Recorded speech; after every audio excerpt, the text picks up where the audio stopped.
Hey, good afternoon, everyone. How's it going? McFord's Garage here. Going to take the car out for a test drive. Um, did I did a couple things over the weekend. I pulled the balancer off to verify the timing marks on it versus a couple other ones I have, and it's right. I spaced out the timing pointer because the line of sight from where I actually have to put the timing light on it, all you could barely see, was the very tip of it. So now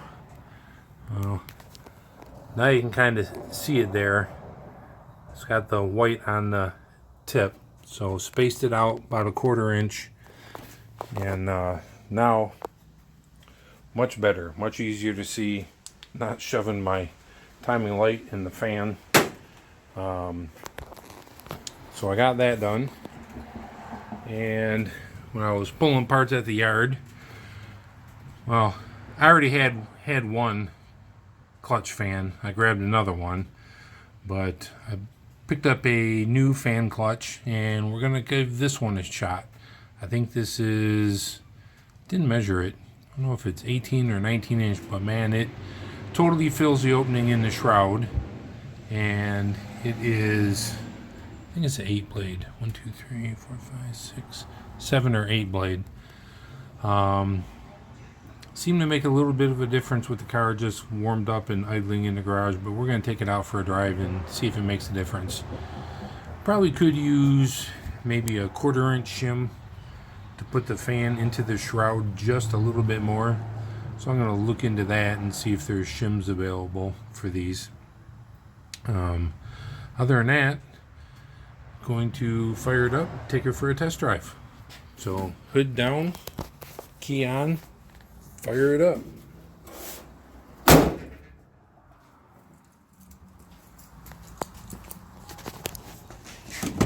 Now turn the light off in here.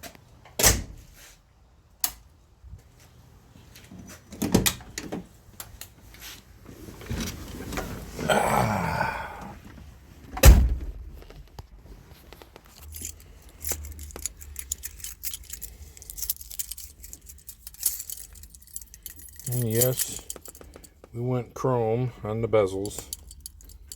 So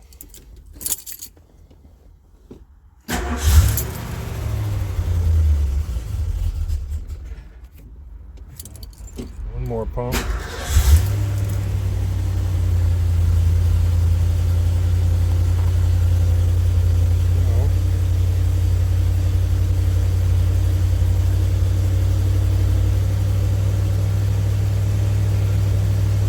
Good pressure. Let it warm up for a minute before we take off. Not going to film the driving. Don't have a mount for mounting the phone. I'm not going to try and hold it. I mean, I do have a mount, but it's just not very good, using the phone and all. So I'll just splice the videos together. Hey everyone, how's it going? Happy Sunday evening. Well, I don't know about happy. Weekend's almost over, but it's nice out, sunny, no rain. The 90s temperatures left us yesterday evening, so it's only like 79 right now. Much more comfortable, much more bearable. If you remember last week, not sure if I posted a video, I'll have to go back and look, but I put a clutch fan type fan on here on the Torino to see if it would make any difference. And it's a bigger diameter fan, and there it is right there, and it did not make a difference. Actually, it ran warmer. Yeah, definitely ran noticeably warmer than with the stock 5 blade flex fan. So I put the flex fan back on, took it out next day, and same temperature outside. It was like 90. so get a good comparison, same outside temp, and this definitely ran cooler, but it still ran warmer than I would prefer. You get up to maybe 210. Mostly it ran about 200, a little bit less going down the road. So the original radiator out of this is a 2-row, and it's looking pretty crusty inside. So I don't know if I shine the light in there if you can actually see it or not, but probably not. I don't know if I can get an angle with the light so you can actually see. Kind of, sort of, but it's pretty crusty.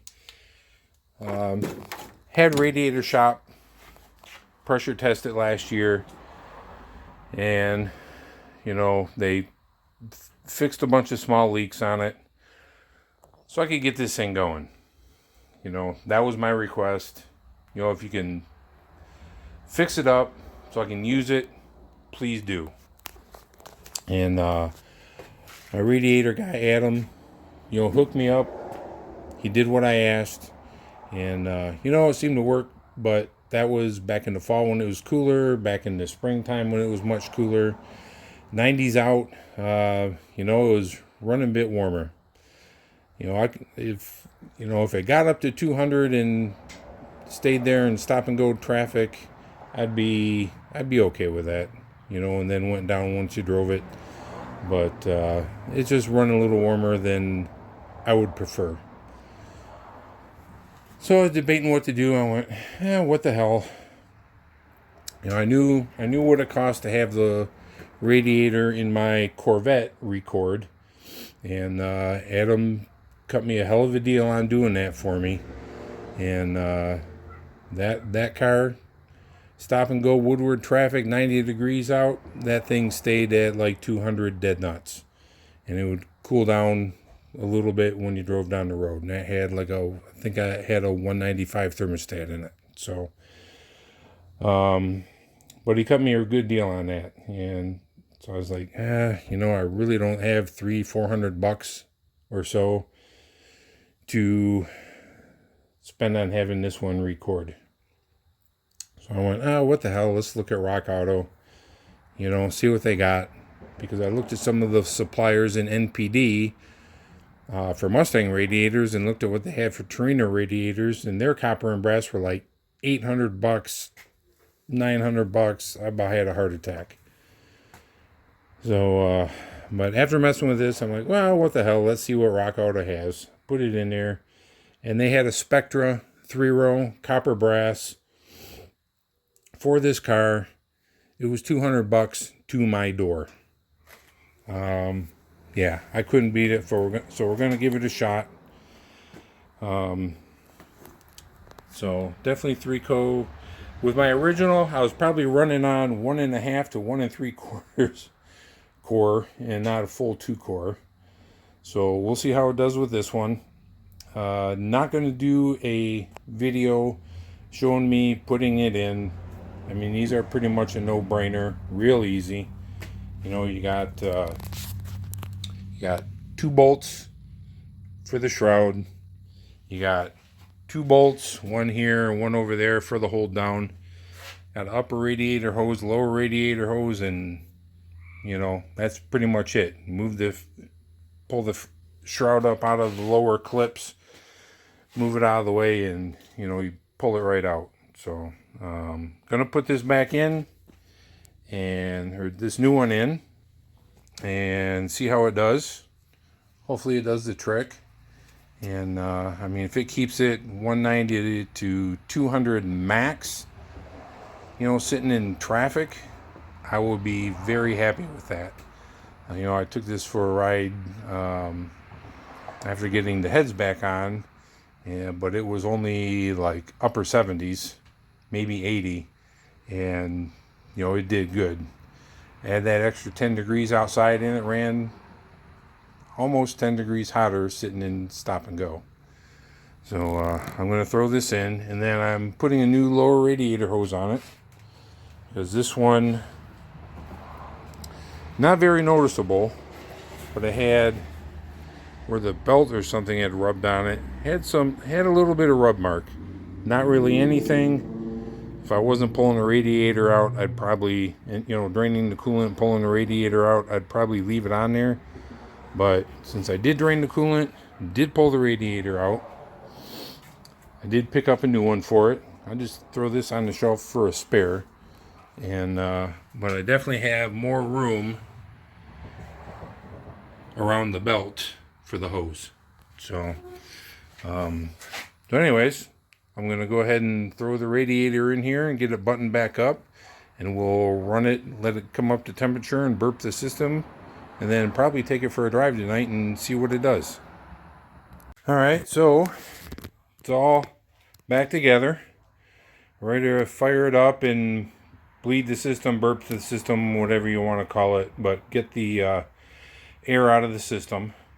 So, but yeah, plenty of clearance around the belt for the hose. And what I ended up having to do, I had to elongate this slot here for the upper shroud clip, and then this side it actually ended up lining up with one of these 3 holes. The bottom slots, the upper slots here, that's where the clips were on this one. I had to make them longer going in towards the center of the radiator so that they would actually line up with the spot in the shroud where the shroud, clips onto them. So I did that with my cutoff wheel very carefully, so we should be good there. Hoses are tight, drain plug is drain cock is shut, radiator is full. Put about 2 gallons in it, 2.5. Yeah, about 2 gallons, 2.5. Got a jug of water here to top it off when it goes down. And so we're gonna fire it up and let it run, warm up, and burp itself. Good evening, everyone. How's it going? Monday evening. Beautiful weather out. It's like 80 degrees. Not very humid. Very comfortable out. Final whatever on the radiator here. So this is going to be like 3 videos pieced together. 3 or 4, I think. But I'm going to piece them together, so it might be a little long.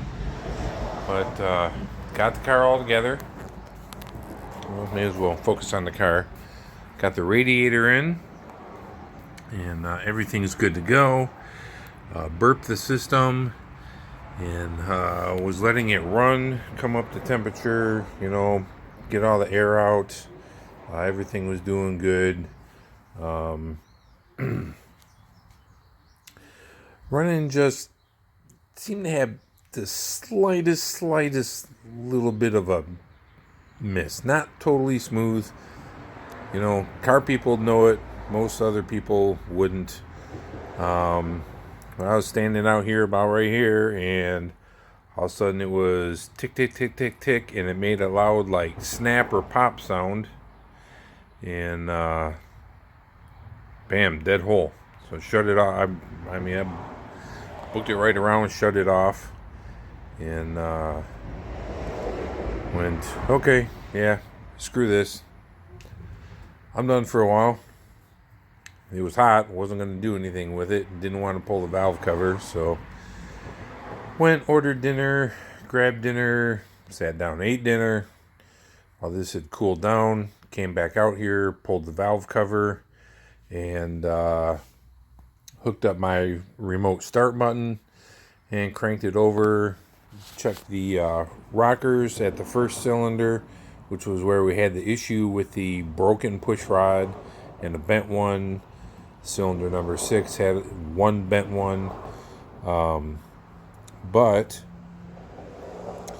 it was all right. So I rolled it over some more, checked a couple, and whoa, way loose. What the hell? Grabbed the ratchet socket. Nope, bolt was tight. So let's take it off. Took it off, and yeah, wow. Yeah, we had this carnage. So, I mean, hey, if you're gonna have carnage, you may as well do it right, right? But, anyways, went to the Cleveland bin, pulled out another rocker, another fulcrum, put it back together, fired it up. Still had like a slight little miss, but put it away. Figure, well, I'll mess with it Monday night, tonight, when I get home from work. So did that, and ended up the boot, while I was on the plug in cylinder 7, it wasn't attached to the plug. Did that, boom, miss went away. Run smooth as could be. So what I'm thinking, when I tore this apart, tore the heads off, everything on the driver's side of this went on the top of my parts washer. Everything on the passenger side of this went on top of the gray box. So all the rockers and pedestals went over here for this side, and so on.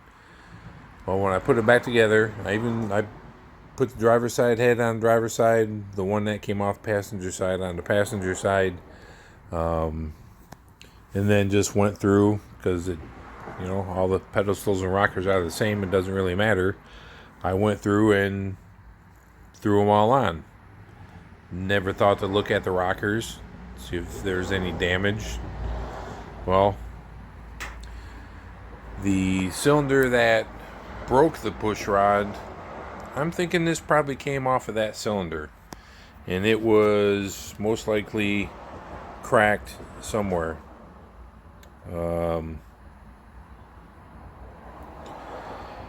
Anyways, and it finally went. After getting the heads back on it, I never really took it out and ran it hard. Ran up to 3,500 maybe and shifted, but never ran it hard. Just out testing it. And, I got lucky. Sitting here in the garage idling, that broke. So, took it out for a drive tonight. Runs fantastic. New radiator does the job. Thing stays at 180. I got stuck in some stop and go traffic for about, 10, 15 minutes. And, a long stretch. Or, the traffic itself. And, it went up to like 190 maybe. And, you get the cars would scoot up about 10 car lengths. I get up and go, and you get that little bit of extra airflow through the radiator, and thing came right down to 180. So we are good. The radiator definitely helped, did the trick there. Thing runs fantastic. Having that electric choke is nice. 2 pumps and it fires right up. Choke works. It's awesome. So did a little adjustment on the secondary return link that comes off the throttle lever that goes back to the vacuum secondary, the plate that's on the driver's side, that ensures that it closes all the way when you drop it down to idle. Because it wasn't. It was letting it stay open just a tiny little bit. And that's why I was having issues getting the idle exactly where I wanted it. So I adjusted that. That's good to go. So, going to start driving it now. Going to start driving it and putting some miles on it and see how it goes. Probably end up fiddling with the curve on the distributor. Pull this one apart and see how they have it set up. And otherwise, have to just find a stock factory Ford point distributor that I can modify and start messing around with some other stuff, but actually get some miles put on it. put some miles on this thing and enjoy it. Finally, after over a year of messing with this. So, anyways, that's it. Probably won't have an update for a little while. Looking at maybe getting some smaller gauges, like the 2 1/16 gauges, so I can see the full gauge. But what I did is I turned these gauges, I spun them, so I can actually see the areas where it's actually reading. I can see the full oil pressure. You know, cold it's got 80, warmed up it runs between 40, around 50 to 60 going down the road, 25 at idle. Temperature, I see the temperature range where it's at. Kind of fuzzy and blurry there. So, I don't know. I can't move these towards me any further to get a clear view of the whole thing. 2 1/16 gauges would, but I don't know. We'll see. Maybe I will. I found a guy that has some phantom gauges on Marketplace. It's on the other side of Detroit for a good price. They're mechanical. And I found a mounting bracket. And I was looking for something else for a buddy. So I've got a 2-gauge mounting bracket for the 2 1/16 gauges. So might do that. Don't know. Right now it works. I can read the gauges. Just need to get the lights hooked up so I can see them when it's dark out. Anyways, everyone, have a great rest of your evening. Enjoy the week. The weather here is going to be fantastic temperature-wise. Mid to upper 70s all week. Sunshine, no rain, even though we could use rain. You know what? There's a bonus. You don't have to cut the grass. So with having gotten my rider fixed, got that all fixed up, I've only had to cut the grass 1.5 times. So, but whatever. See ya.